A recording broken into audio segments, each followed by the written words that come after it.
Selamat datang di channel kami. Terima kasih sudah mengklik tombol video ini. Ya, selamat datang di channel Physics Corner, channel yang senantiasa membahas soal-soal fisika maupun teori fisika, ya, baik dalam maupun luar negeri. Ya, hari ini kita punya soal UTBK SBMPTN tahun 2020, ya, fisika.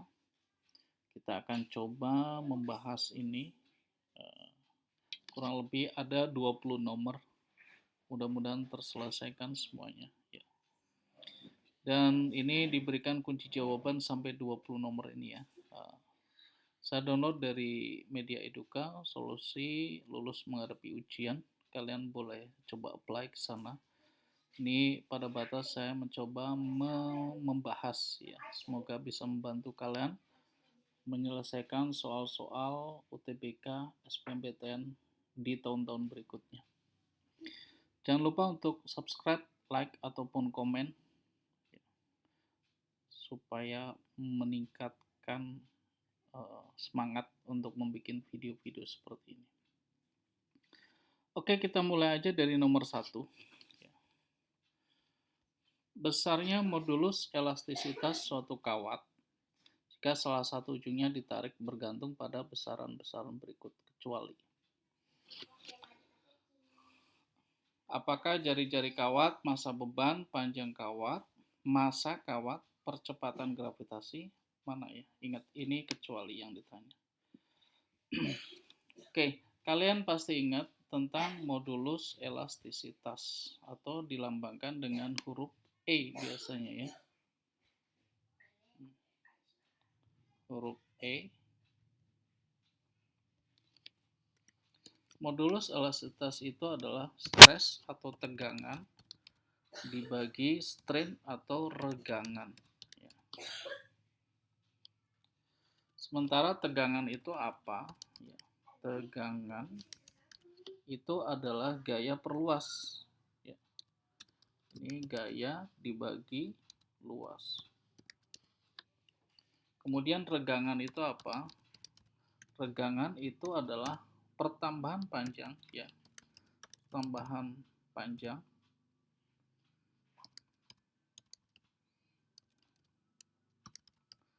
dibagi panjang awal ya. Panjang mula-mula.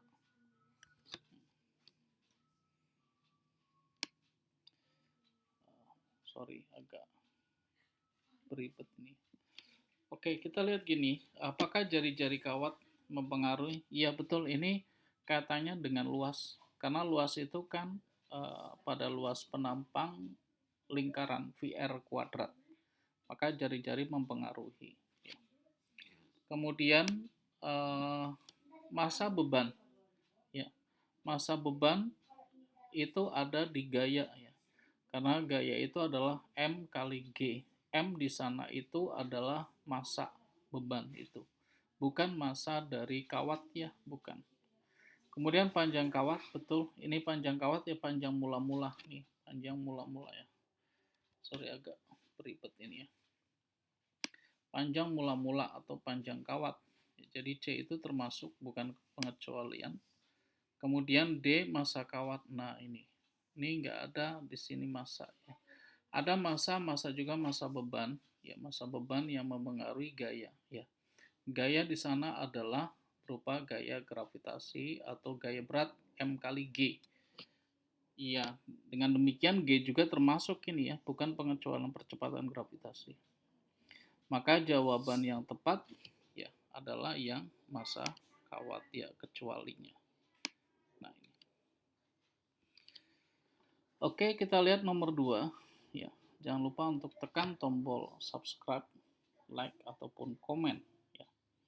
Sebuah kalorimeter yang kapasitas kalorinya 50 kalori ya per derajat Celcius berisi 200 gram air yang bersuhu 20 derajat Celcius.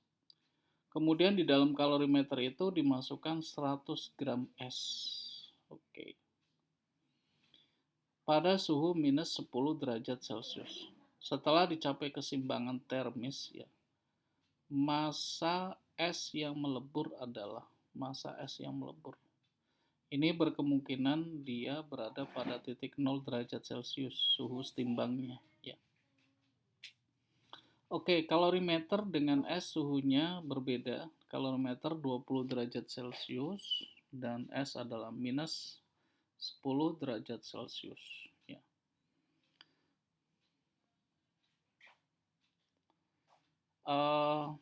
Maka jumlah es yang melebur, ya, kita masukkan dari bawah.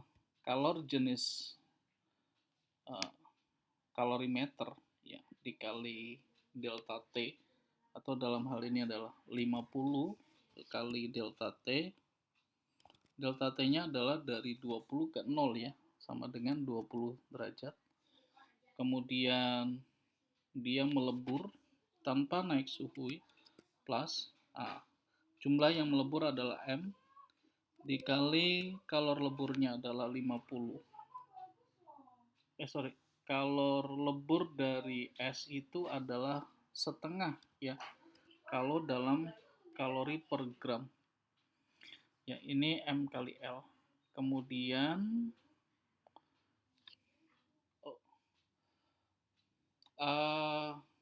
proses peleburan ini kemudian sama dengan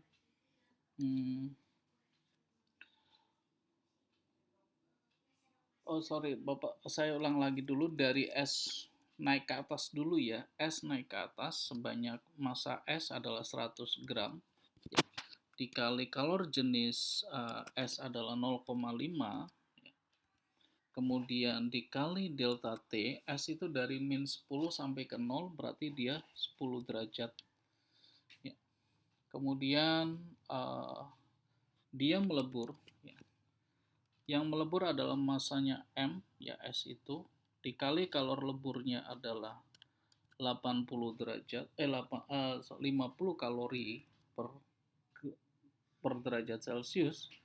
Nah, ini akan sama dengan punya kalorimeter, ya, yang berisi air tadi, ya. Kalorimeter, jenis kalorimeter adalah 50, delta T-nya adalah dari 20 derajat ke 0, berarti 20 derajat. Kemudian plus dia turun suhu, air itu turun suhu, ya, air 200 gram, ya, dengan kalor jenis air adalah 1, dan turun suhu dari 20 ke 0, ya, berarti 20. Nah, ini di sini ini adalah 100 kali 0,5 kali 10 sama dengan 500, ya. 500, ya. Kalau kita tuliskan gini.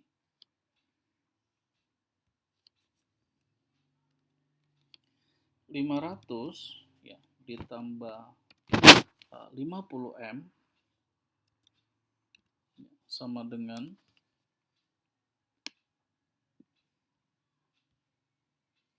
50 kali 20 adalah 1000, ditambah 200 kali 20, 4000, ya, 4000.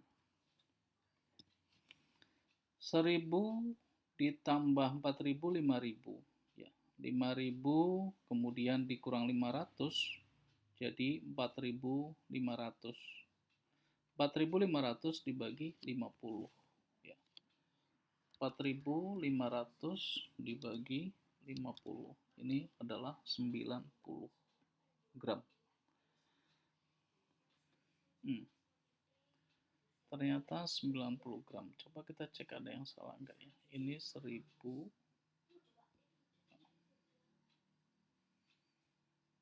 100 gram es naik suhunya sampai 10, kemudian melebur sebagian. Oke, kalor. Oh, sebentar. Kalor leburnya ini saya salah. Ini kalor leburnya ini setengah, ya. Kalor lebur itu 80, maaf. Ini 80, ya. Bukan kalor jenis ini, ya. Jadi ini kita ganti 80. Maka kata di 4.500 dibagi 80.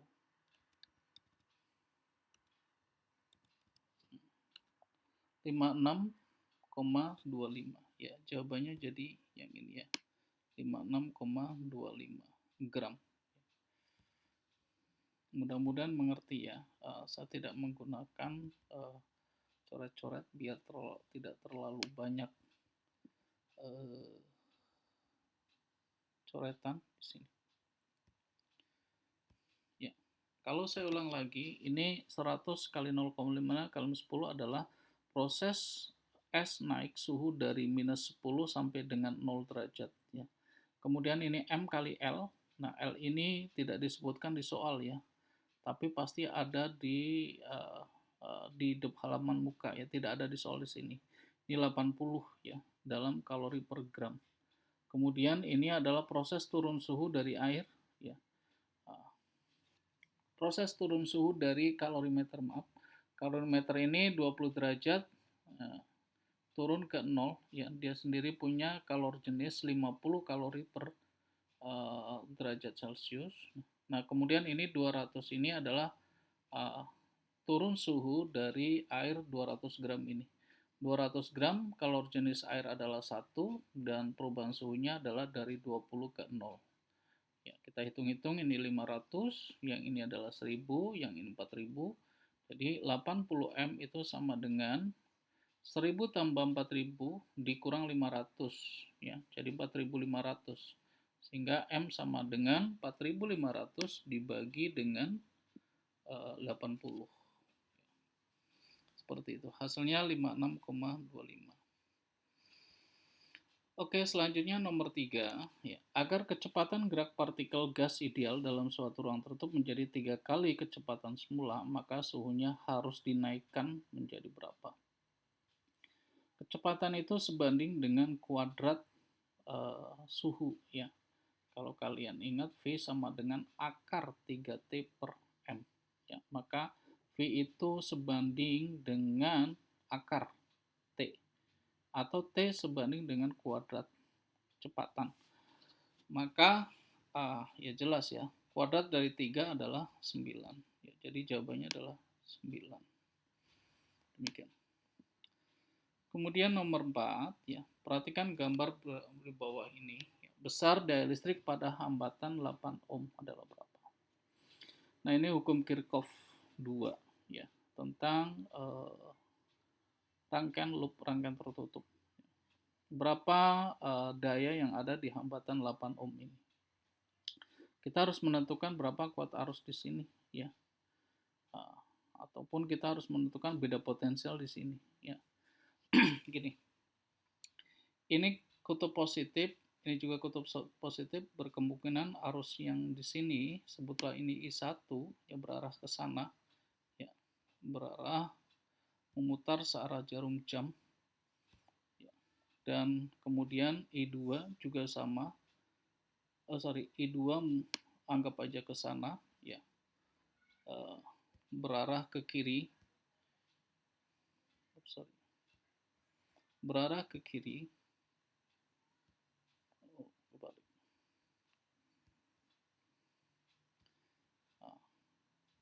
Dan ini juga sama, kutub positif, maka berarah ke sana ya. Oke,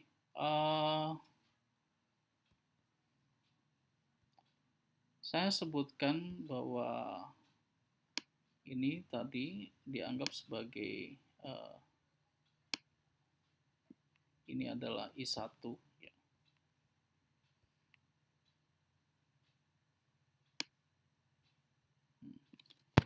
Ini I1, kemudian sebutlah ini I2 ya. Kemudian ini adalah I3.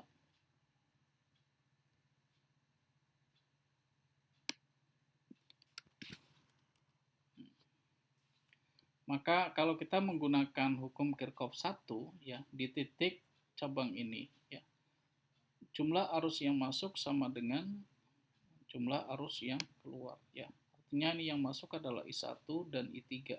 sama dengan I2. Ya. Bisa kita tulis bahwa di sini ya, bahwa I1 ditambah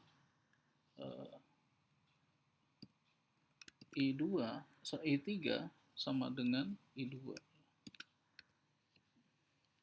Dari sini saja dulu, karena kita akan memecah dua loop ini menjadi dua persamaan. Ya. Loop 1 ini, ya, loop 1 ini dia adalah memiliki persamaan 4I2 di sini mungkin 4I2 ya, ditambah 8I 4I1 4I1 ditambah 8I2 sama dengan 16.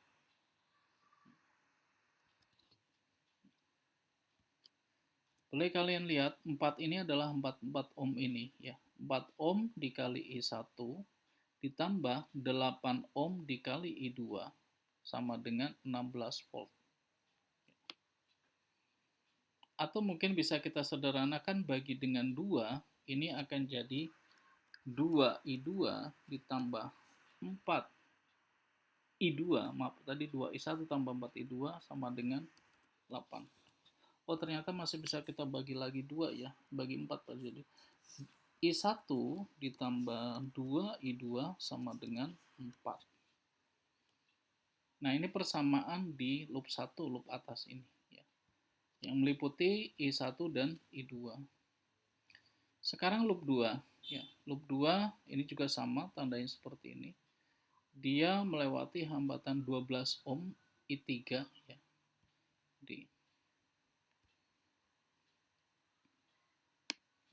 Di sini I3 ya, melewati hambatan 12 ohm dikali 12 ya. Dikali 12 ditambah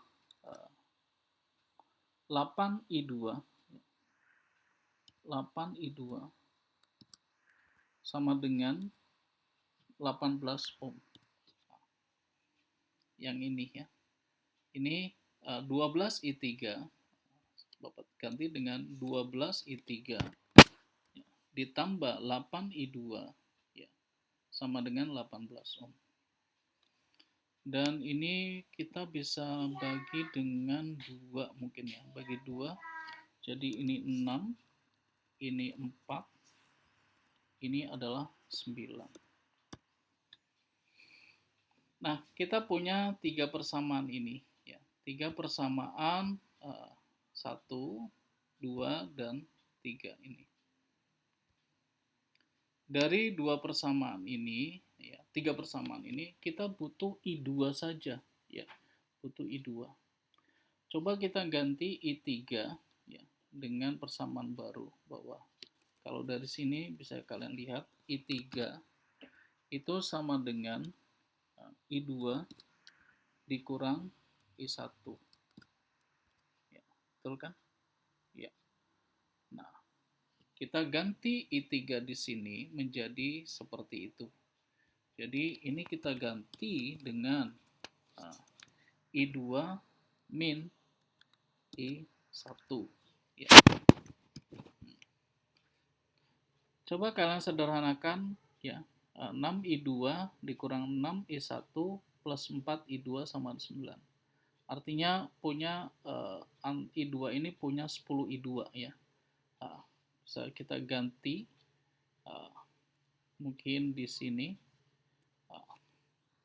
10I2 ya, dikurang 6I1 sama dengan 9 ya. Oke. Nah, saya ganti di sini ya, dengan persamaan yang atas ini jadi min 6I1 ya, ditambah 10I2 sama dengan 9. Jadi ini saya hapus saja. Nah, akhirnya kita punya dua persamaan ini. Ya. Saya pindahkan ke sini.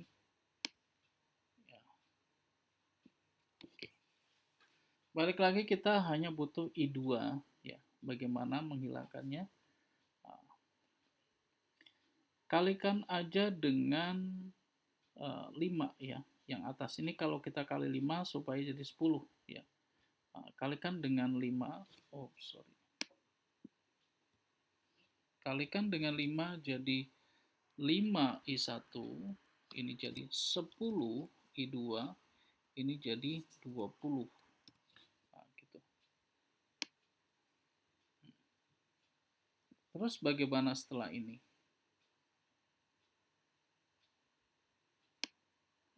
Setelah ini kita kurangkan aja.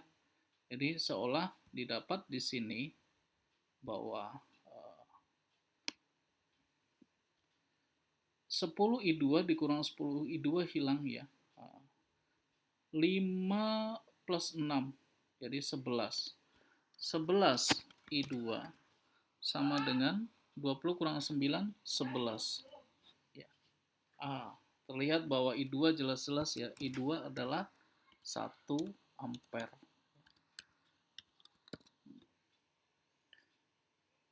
Nah, pakai persamaan bahwa Pi sama dengan I kuadrat R. I kuadrat 1 kuadrat dikali R. R-nya adalah 8. Ya. 1 dikali 8, iya 8. Jadi jawabannya adalah 8 watt. Seperti itu. Mudah-mudahan kalian mengerti. Ya, jangan lupa untuk tekan tombol subscribe, like, ataupun komen. Ya. Nomor 5, dua buah unsur memiliki massa awal 39488 gram dan 22712 gram. Unsur pertama memiliki waktu paruh 4 hari dan 10 hari untuk unsur kedua. Berapakah jumlah kedua unsur tersebut setelah 20 hari? Oke, kalau kalian ingat waktu paruh, jumlah yang tersisa itu adalah awal dikali pangkat, setengah pangkat dari T per T ya. Nah, sekarang gini, lihat 20 dibagi 4, ini adalah 5. Setengah pangkat 5 itu sama dengan 1/32. Ya. Jadi tinggal 1/32 dari ini. Ya. Kita kalikan aja, atau 39,488 dibagi 32. 1,234. Saya tulis di sini 1, angkanya berurut ya. 1,234 gram. Siap ditambahkan dengan yang B ya, unsur yang kedua. Nah, waktu paruh unsur kedua adalah 10. Waktu peluruhan 20. 20 bagi 10 adalah 2 ya. Setengah pangkat 2 adalah 1/4. Artinya sisanya adalah 1/4 dari ini, 22,712. Ya. Jadi 22,712 kita bagi dengan 4. 5,678. Ya. Jadi ditambah 5,678. Coba langsung tambahkan aja ini dengan 1,234. 6,912. Jadi jawabannya adalah yang A ini. Seperti itu. Oke, mudah-mudahan kalian mengerti. Jangan lupa untuk subscribe dan sering-seringlah bertanya jika kalian tidak mengerti ya. Kita lihat nomor 6. Spektrometer massa digunakan untuk memisahkan dua jenis ion bermuatan sama, Ki1 dan Ki2, tetapi dengan massa berbeda. M1 tidak sama dengan M2. Setelah dipercepat dengan beda potensial V, ya,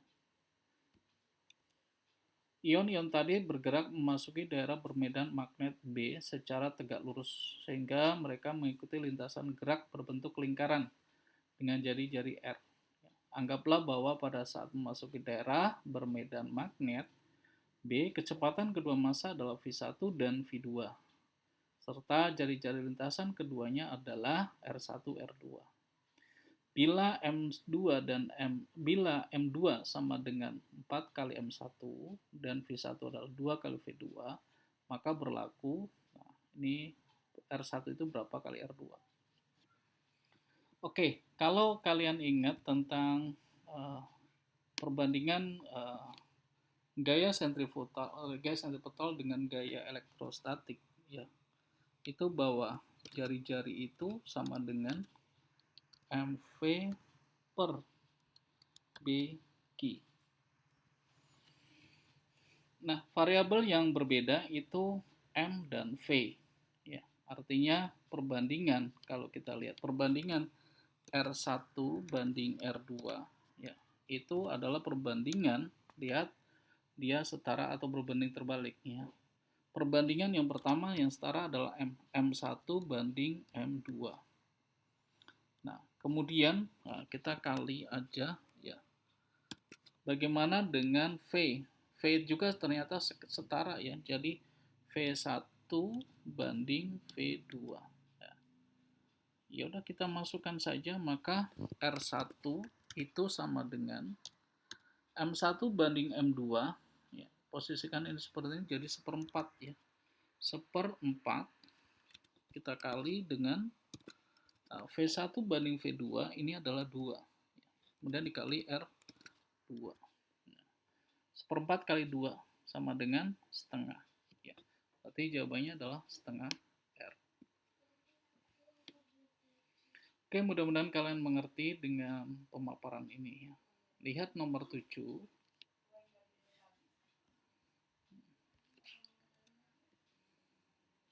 Nomor 7, pada jarak 3 meter dari sumber ledakan terdengar bunyi dengan taraf intensitas 50 desibel. Pada jarak 30 dari sumber ledakan, bunyi terdengar taraf intensitas berapa? Ya, itu TI2 itu adalah TI1, ya, dikurang 20 logaritma dari 30 per 3. Ya. 30 per 3 itu kan 10. Logaritma 10 adalah 1. 1 dikali 20, 20. Maka sama aja 50 kurang 20. Sama dengan 30. Ya. Nah, kalau saya ulang lagi, bahwa taraf intensitas yang kedua, ya, TI2, TI2 itu sama dengan TI1 dikurang 20 logaritma, ya, 20 logaritma dari itu, dari 30 dibagi 10. Ya. 30 bagi 10 kan 30 bagi 3, maaf. 30 bagi 3 adalah 10. Logaritma 10 adalah 1. Ya. Nah, artinya 20 dikali 1, 20. Sementara TI1 adalah yang ini, ya, 50. Maka sama dengan 50 kurang 20. Jadi jawabannya adalah 30. Seperti itu, ya. Oke, lanjut ke nomor berikutnya, 8. Sebuah bola tenis bermassa 100 gram dilemparkan tegak lurus ke tembok dengan kecepatan 5. Bola tersebut menembus dinding selama 0,5 detik. Jika kecepatan bola setelah dipantulkan adalah 15 meter per second, berapa besar gaya yang diberikan tembok terhadap bola? Oh, ini tegak lurus pengertiannya menumbuk dinding ke bawah, ya. Itu pakai momentum impuls ini sebenarnya. Kalian kalau ingat bahwa impuls itu perubahan momentum, ya. Impuls perubahan momentum. Impuls sendiri F kali delta T. Momentum perubahannya ya M dikali V2 min V1. Nah, masukkan aja nilainya, ya. T ini adalah 0,25 detik, ya, 0,25 detik. Masanya adalah berapa kilogram? 100 gram itu sama dengan 0,1. Nah, kecepatannya berubah dari, ya, jika kecepatan dipantulkan adalah 15, ya. Kita lihat arahnya ya, arahnya itu gini. Jadi ini 15 min, nah tapi ini dianggap sebagai arah lawannya. Jadi min lagi, min dari 5 ya. Artinya ditambah ya. Jadi 15 ditambah 5 ya, 20. 20 dikali 0,1 sama dengan 2 ya. Maka F sama dengan 2 dikali 4 ya, sama dengan 8 ya. F sama dengan 2 kali 4, 8 Newton. Jadi jawabannya yang ini. Oke, nomor 9 ya. Pada percobaan celah ganda, jarak antar celah 1 mm dan lain berjarak 1 meter dari celah. Jika panjang gelombang yang digunakan 6000 angstrom, maka jarak terdekat antara garis gelap kedua dengan terang keempat. Ya, berapa milimeter?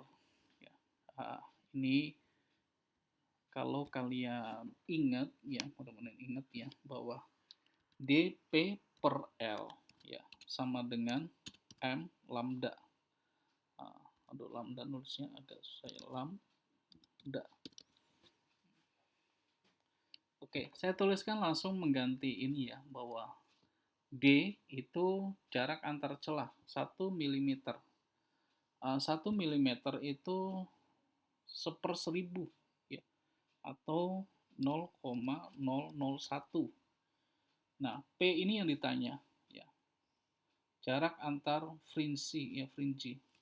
L itu jarak layar 1 meter. Ya, 1 meter di sini ya. Kemudian M, ordonya. Nah, ini ordo ini penting nih. Kalau saya tulis gini, ini adalah terang pusat ya. Ini terang 1, ini terang 2. Dia minta garis gelap kedua dengan garis terang keempat. Oh, panjang ya. Sebentar. Kita panjangkan lagi. Ya. Ini terang pusat, terang 1, terang 2, terang 3, terang 4. Oke. Biar nggak lama, ini adalah terang pusat ya. Ini adalah terang 1, terang 2, terang 3, terang 4.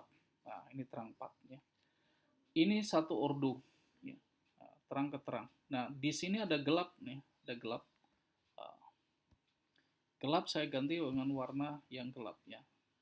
Ini gelap 1, ini gelap 2, ini gelap 3, dan ini gelap keempat.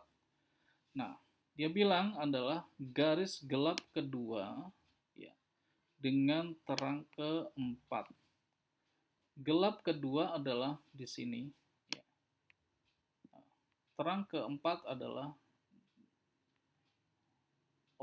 salah. Maaf, saya delete dulu. Ini terang ini ya, ini terang warnanya harusnya.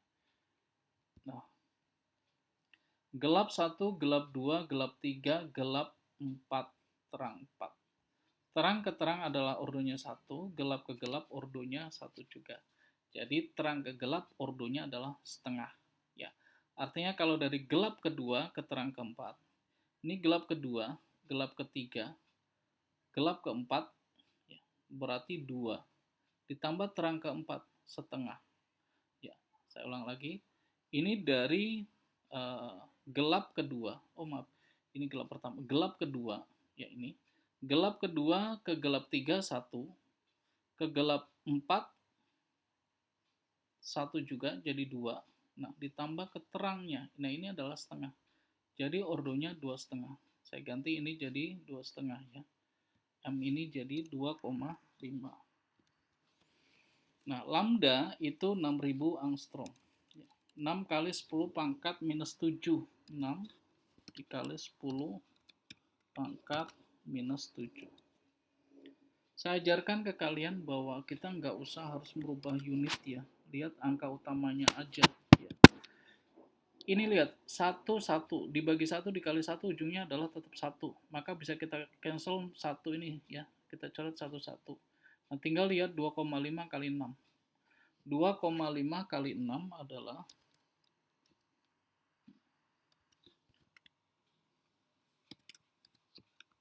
15. Artinya jawabannya antara 15 atau 1,5. Coba kita cek. Oh, sorry.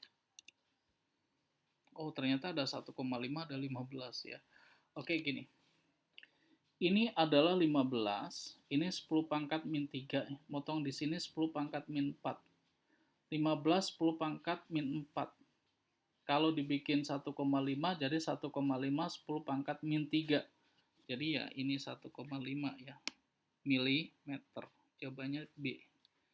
Seperti itu. Mudah-mudahan kalian mengerti.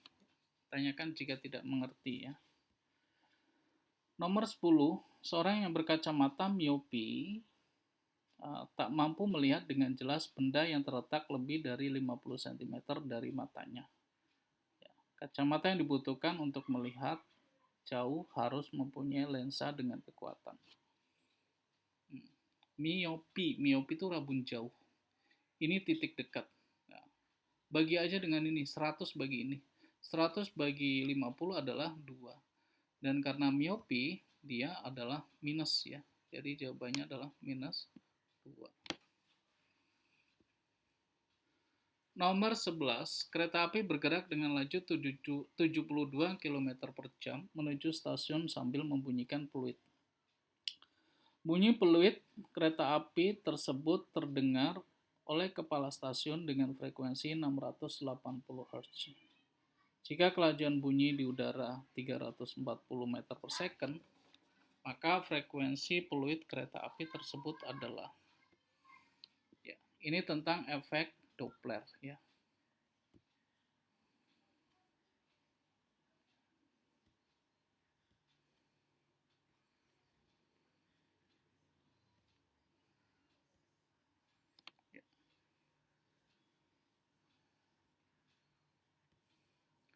Efek Doppler mempunyai formula F pendengar ya sama dengan V plus minus V dari pendengar ya, dibagi dengan V plus minus V dari sumber ya. Saya tulis di sini bahwa FP ya frekuensi dengar. Siapa yang mendengar? Mendengar adalah kepala stasiun. Dia mendengar 680. Sama dengan ya, V kecepatan rapat bunyi udara 340 plus minus dari pendengar. Pendengar itu kepala stasiun, dia berada di stasiun, tidak kemana-mana. Artinya kecepatannya adalah 0. Ya. Dibagi 340 V lagi. Nah, sumber ini 72 km per jam. Ya, mendekati ya, menuju ya. Ini tandanya minus. Dan 72 km per jam itu harus kita ubah dalam meter per second. Gampang saja ubah dengan dibagi dengan 3,2 ya. Jadi sama dengan 20 ini ya,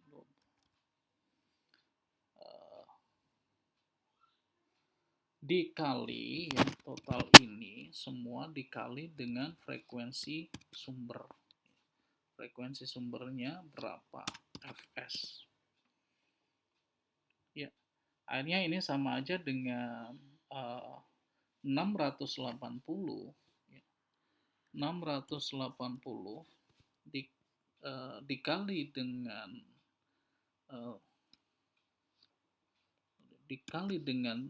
320 ya, dikali dengan yang bawah ini. Kemudian dibagi dengan 340. Dibagi dengan 340. 640. Jadi jawabannya adalah yang A ya. Seperti itu. Oke, kemudian nomor 12. Banyaknya elektron yang dapat keluar dari logam bila disinari pada peristiwa efek fotolistrik tergantung pada banyaknya itu intensitas ya. Bukan frekuensi. Frekuensi larinya ke energi. Massa larinya ke energi kinetik ya. Intensitas, betul ya. Kecepatan, energi kinetik. Panjang gelombang, energi cahaya. Nanti ini kaitannya dengan energi cahaya. Jadi jawabannya adalah intensitas. Jumlah, ya, jumlah elektron. Oke, nomor 13.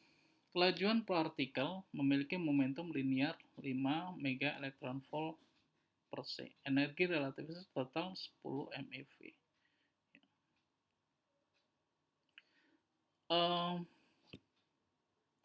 Energi relatif ya ini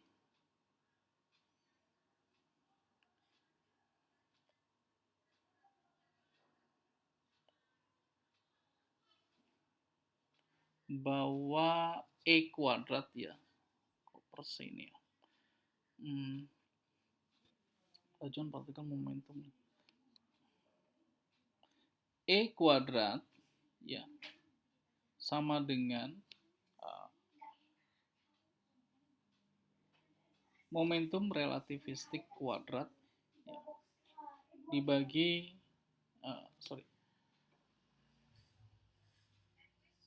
energi kinetik ya.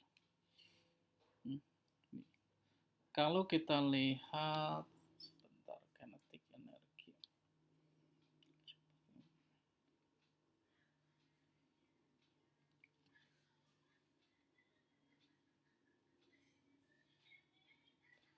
ini sama dengan mc kuadrat, ini sama dengan mv ya.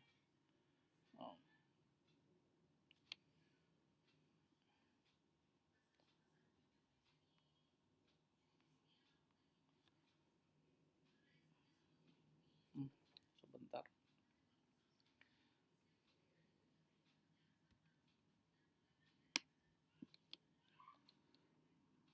Kalau kalian ingat ini E kuadrat ya, E kuadrat sama dengan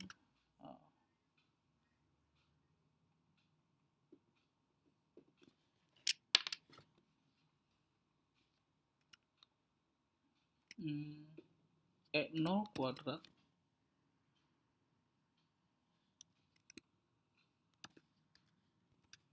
plus momentum kuadrat ya.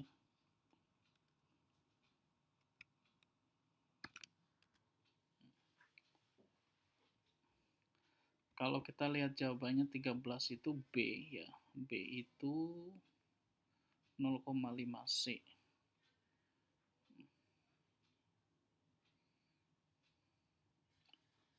Gamma N0.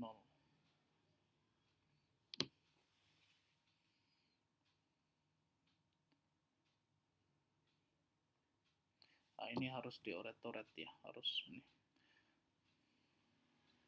Artinya ini nanti 10 kuadrat sama dengan E0 kuadrat plus P kuadrat ini 5 kuadrat. 10 kuadrat 100, 100 dikurang 25, 75. 75 gamma. Ya, ini kurang lebih jawabannya 0,5 C ya. Tapi nanti saya akan jelaskan di description. Oke, nomor 14, panjang gelombang terbesar dari cahaya tampak yang dihasilkan karena transisi sebuah elektron dalam suatu atom hidrogen adalah panjang gelombang terbesar dari karena transisi sebenarnya. Itu lihat aja ketika dia dari 1 ke 2. Ya, 1 ke 2 artinya 1 dikurang 1/2 kuadrat. Ya, 1 kuadrat dikurang 1/2 kuadrat, 1 dikurang 1/2 artinya sama dengan 3/4. Ya, 3/4. 3/4 kemudian kita balikkan ya. Karena bahwa ya ini 1 kuadrat ya 1 kuadrat dikurang 1/2 kuadrat 1/n kuadrat ya sama dengan 1 dikurang 1/4 3/4. Nah 3/4 ini kemudian kita balikkan karena posisi panjang gelombang itu formulanya adalah 1/lambda ya 1/lambda ya 1/lambda itu sama dengan 1 per ya 1 kuadrat ya dikurang 1 per 2 kuadrat ya.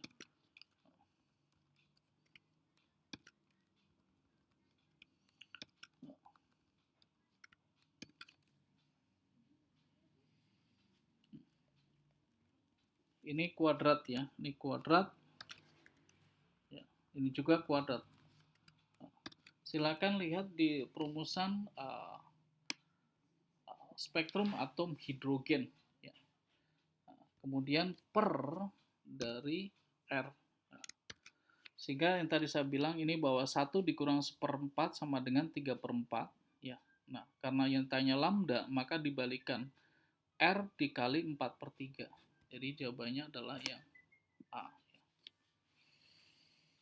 Oke, nanti yang nomor 13 akan saya tuliskan di deskripsi bagaimana cara menghitungnya. Nomor 15, seorang memiliki titik dekat 125 cm. Agar dapat membaca pada jarak baca normal, maka kacamatanya harus berkekuatan. Ini rabun dekat ya, rabun dekat kekuatan lensa mata atau P ya, sama dengan 100 dibagi titik baca jarak baca normal itu 25 ya. 100 dibagi SN ya 25. Kemudian dikurang ya 100 dibagi titik dekat. Titik dekatnya adalah 125 ya. Berarti kurang lebih seperti 4 dikurang ini tuh seperti 4 dikurang 5/4 ya. 5/4. Kalau kita masukkan 4 itu sebagai pecahan per 4, maka 20/4. 20 dikurang 5, 15. 15 dibagi 4. 15 bagi 4. 4 kurang ya. 3, apa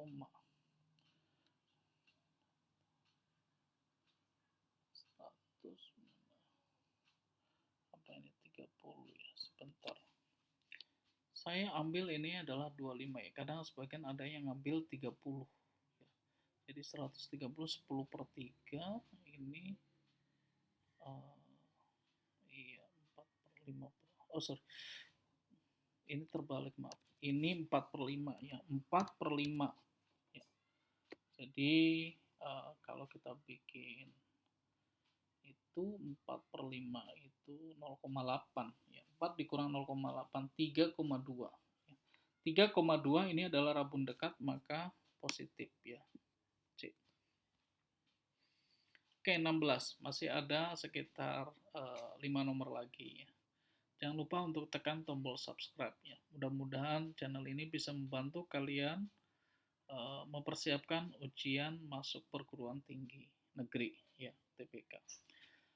Oke, nomor 16, besar tegangan tali T pada gambar di bawah ini ketika sistem bergerak adalah besar tegangan tali ya T. Kita harus cari berapa percepatan ketika dia turun ya.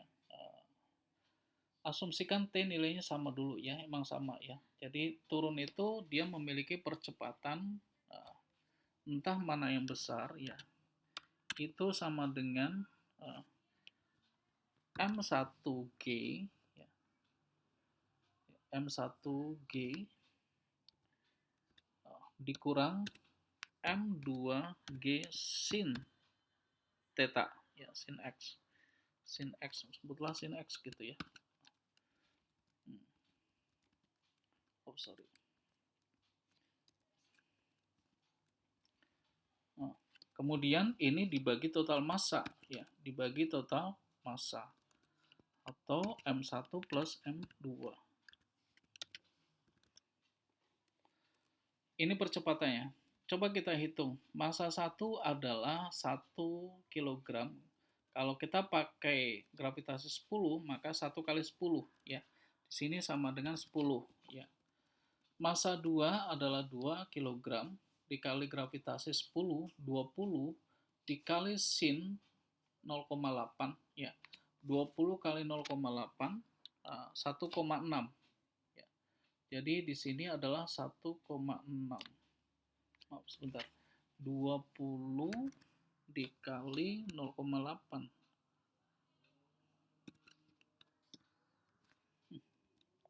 16, maaf ya, 16 ya. Di sini 16. 16 16 ya, artinya negatif ya. Berarti dia cenderung ke M2. Nah, total massa itu adalah 3 ya. 1 ditambah 2 ya. Sehingga ini 16 kurang 10 6, 6 dibagi 3 adalah 2 ya. 2 meter per second ya. 2 meter per second tapi arahnya ke sana. Arahnya searah dengan M2 ya. Kenapa? Karena didapatkannya negatif ketika saya taruh M1 itu lebih besar ya. Nah, ini percepatannya adalah 2 meter per second ya. 2 meter per second ke arah sana. Sehingga sebutlah pada M1 ya. M1 itu bekerja ada T, ada M1G. Saya hapus ini ya. Dia bergerak ke atas ya. Karena bergerak turun ya M2.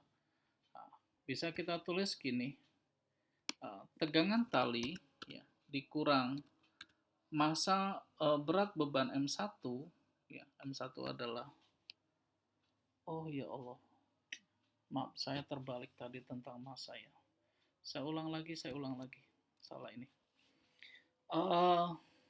seharusnya adalah tadi saya narusinnya salah ya, jadi gini, M1G berarti 20 gitu. Dikurang, ini tentang percepatan ya, dikurang M2G, M2 adalah 10 ya, dikali sinnya adalah 0,8 ya. Nah, kemudian dua-duanya ini dibagi total massa. Total massanya adalah 1 ditambah 2 ya, atau 3. Sehingga 20 dikurang 8 itu 12. 12 dibagi 3 sama dengan 4 ya. Jadi ini adalah 4 meter per second kuadrat. Nah, kalau kayak gitu, kita menghitung tegangan tali pada M1 itu ini akan sama dengan ya. Saya hapus ini, maka di sini ya T min Mg M1G adalah 20 sama dengan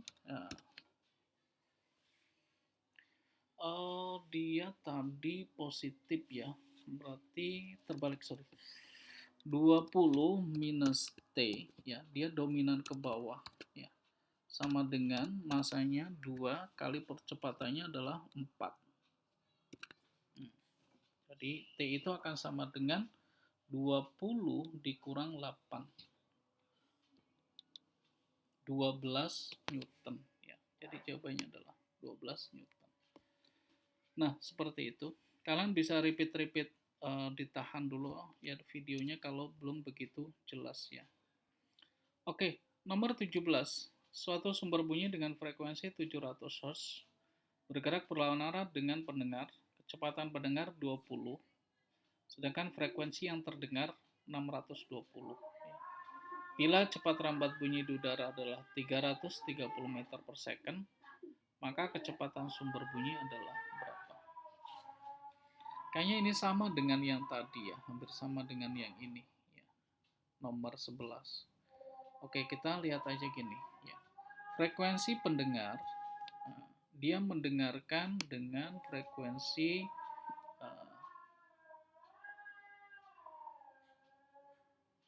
620. Ya, dia mendengar 620. Cepat rambat bunyi di udara di situ adalah 330. Ya. Kemudian kecepatan pendengar ya. Suatu sumber bunyi bergerak berlawanan dengan pendengar. Nah, ini saling menjauh atau mendekat. Kan keadaannya berlawanan arah. Berlawanan arah ada dua kemungkinan, dia saling mendekat atau dia sudah saling menjauh, sudah berpapasan. Kalau kalian lihat ini 620, ya, ini lebih kecil daripada 700. Artinya ini sudah menjauh, ya. Kalau menjauh berarti kecepatan pendengar ini adalah minus, ya, minus 20 meter per second. Kemudian dikali frekuensi sumbernya atau dibagi dengan itu dulu 330. Ini ada tandanya plus karena menjauh sumbernya, V sumber. Nah, baru semuanya itu kita kali dengan frekuensi sumber, yaitu 700 Hz. Oke, kalau kita kalkulasikan gini, 330 plus Vs ini sama dengan 3, kita gunakan kalkulator di sini.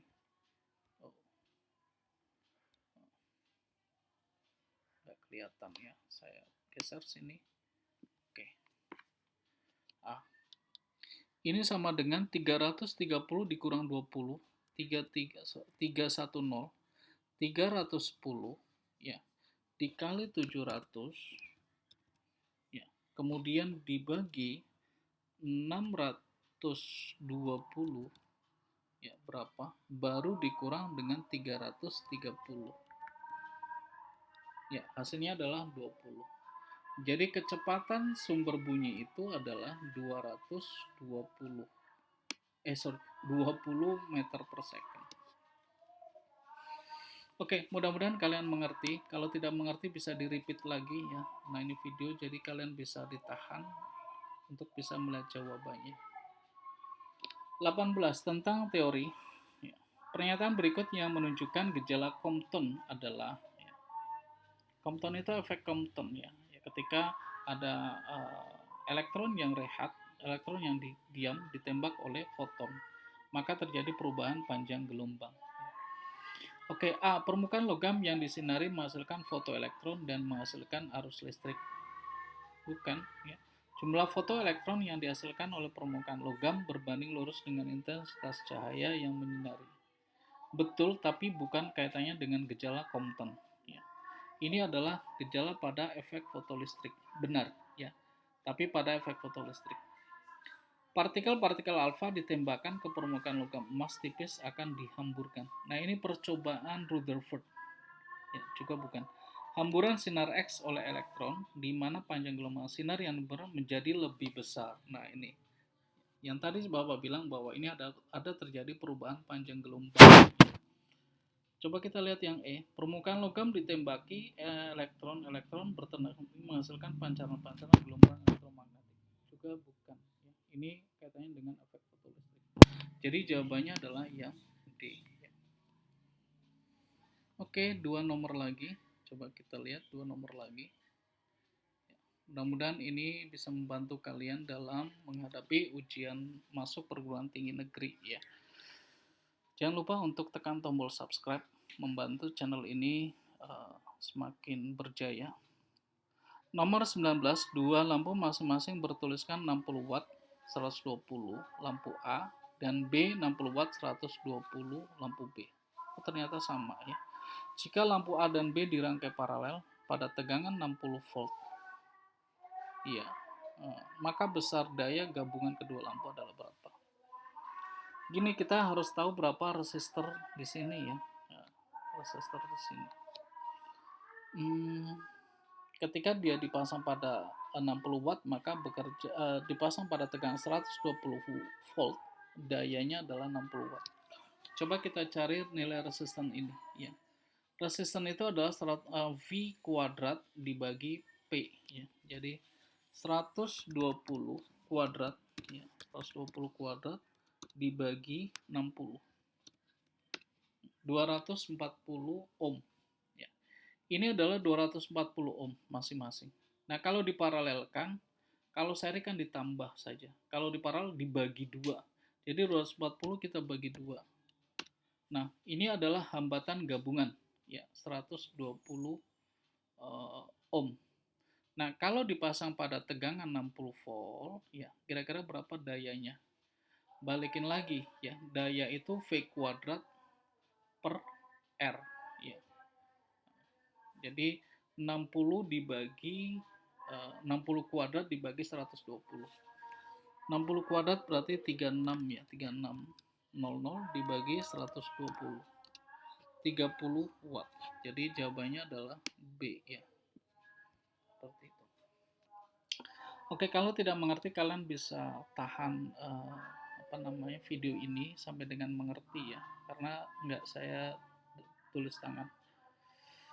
20 nomor terakhir, jangan lupa untuk tekan tombol subscribe sekarang ya, untuk membantu saya memberikan semangat untuk membuat video-video seperti ini. 20 apabila cahaya ultra ungu menyinari potasium, elektron akan terpancar dari permukaan logam tersebut. Dalam peristiwa ini, ini tentang fotolistrik ya. Semua elektron yang terpancar mempunyai energi sama dengan energi partikel cahaya. Nanti dulu. 2, energi partikel cahaya sebanding dengan frekuensi. Nah, nomor 2 itu pokoknya benar. Energi itu sebanding dengan frekuensi. Yang ketiga, peristiwa di atas berlaku untuk semua warna cahaya. Tahan dulu. 4, energi kinetik maksimum elektron yang terpancar lebih kecil daripada energi partikel cahaya. Oh ya betul, karena ada fungsi kerja logam. Ya, 2 dan 4 itu benar. Nah, kita cek nomor 1 balik lagi. Sebuah elektron yang terpancar, semua elektron yang terpancar mempunyai energi sama dengan energi partikel cahaya. Oh, salah ya. Kenapa? Karena harus ada fungsi kerja logam, tidak sama. Kalau sama berarti kan fungsi kerja logamnya adalah 0 ya. Jadi kalau saya uraikan, ini energi total E ya. Ini fungsi kerja logam WO ditambah energi kinetik. Sepertinya ini mengarah pada persamaan ini semua ya. Ini contoh nomor 1. Semua elektron yang terpancar mempunyai energi sama, energi kinetik sama dengan energi partikel cahaya, dengan E. Tidak ya, ketika W0-nya sama dengan 0. Karena W0 ini nggak pernah sama dengan 0 ya. W0 ini nggak pernah sama dengan 0. Ini kan semua elektron, seolah semua ya, nggak juga ya. Jadi balik lagi seperti tadi, jawabannya adalah pernyataan 2 dan 4 ya. 1, 2, 3A, 1, 3B, 2, 4C ya. Jadi jawabannya adalah C. Ya. Oke, terima kasih telah menonton video ini. Jangan lupa untuk subscribe, tekan tombol subscribe dan silakan bertanya. Oh ya, saya tadi masih punya utang nomor ini ya 13. Ini harus saya oret-oret dulu. Oke, terima kasih. Sampai ketemu di lain video. Salam.